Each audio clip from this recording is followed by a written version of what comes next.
uso das medicações para quem tem esquizofrenia.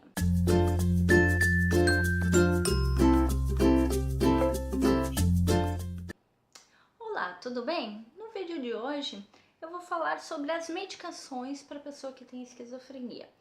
Não vou falar o tipo, quais as medicações mais utilizadas, porque isso é mais uma questão psiquiátrica mesmo, certo?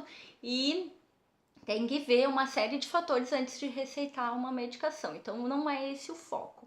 O foco é que muitas pessoas me perguntam: Daniela, é preciso todas essas medicações? Meu familiar usa daí às vezes várias, já vi pessoas com mais de 10.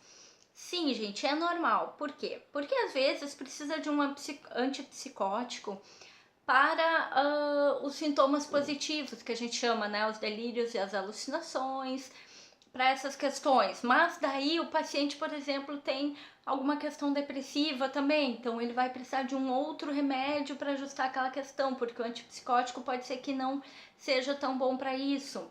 Ou de repente ele tem uma questão de bipolaridade, tem uma questão do afeto, sabe?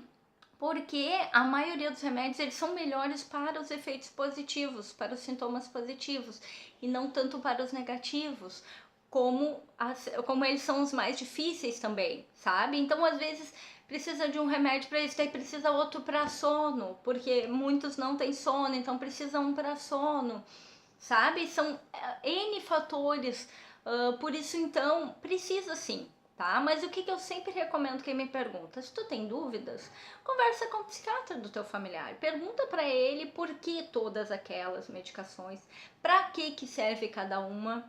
Você tem direito de saber o que teu familiar tá tomando, por que ele tá tomando aquilo, tá? Não é simplesmente aceitar o que estão te dando e não questionar. E não quer dizer que tu tá questionando o que o médico tá receitando ou o que tu quer. Não, tu só precisa saber, só quer saber para que é aquilo e é um direito teu, tá? Então, se tu tem dúvidas sobre o uso das medicações, as quantidades, conversa com o psiquiatra do teu familiar, certo?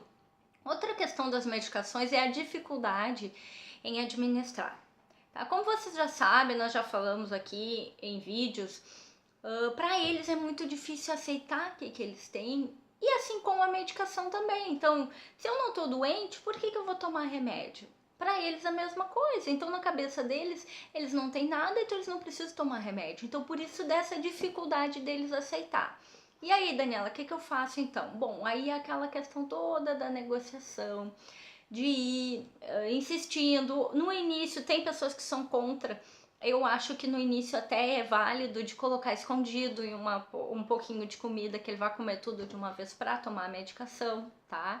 Mas isso também não pode ser para sempre, porque ele tem que saber que ele toma as medicações que ele precisa.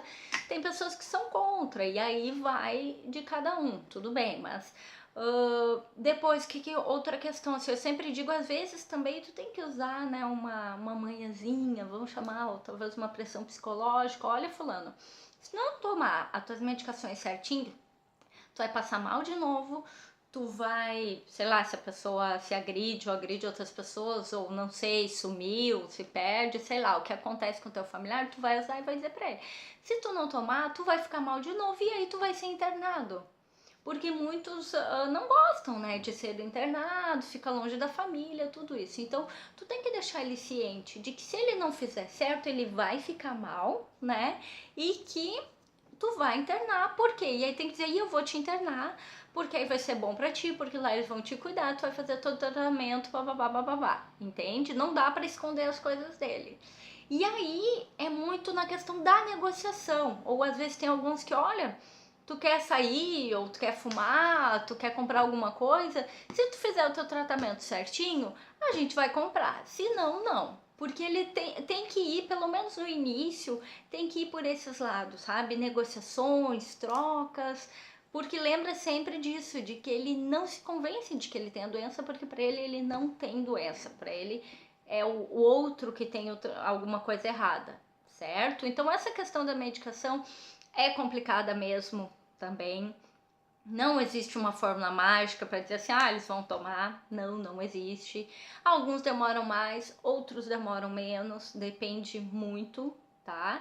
O que eu posso dizer para vocês é que tem que ter muita paciência mesmo e ir fazendo esse jogo de cintura, negociando com ele, fazendo trocas, apontando às vezes mais rígidos, olha, tu não tomar agora, eu vou chamar o fulano, né? E a gente vai te internar. Ou tem que ser, num outro vídeo que eu vou falar aqui sobre a questão da figura de autoridade, aquela pessoa que ele escuta, que ele obedece, é aquela que vai administrar os remédios. Tem que cuidar porque às vezes eles fingem que tomam, botam embaixo da língua, esconde, então tem que observar se tu tá percebendo que começou a mudar os comportamentos de novo, observa se ele não parou de tomar o remédio. Tá certo? Mas no mais é isso, gente. Tentativas e erro. A esquizofrenia, como eu sempre vou falar, é uma caixinha de surpresas, então nada nunca dá para dizer que vai ser sempre a mesma questão. Mas então, só para recapitular aqui o vídeo de hoje, é preciso às vezes uma série de medicações, sim, tá? Mas converse com o psiquiatra do teu familiar. E é preciso muita paciência para lidar com essa questão da medicação. E ir tentando, fazendo negociações, trocas com o teu familiar, para que ele possa aceitar as medicações, tá bom? Então, até mais. Tchau, tchau.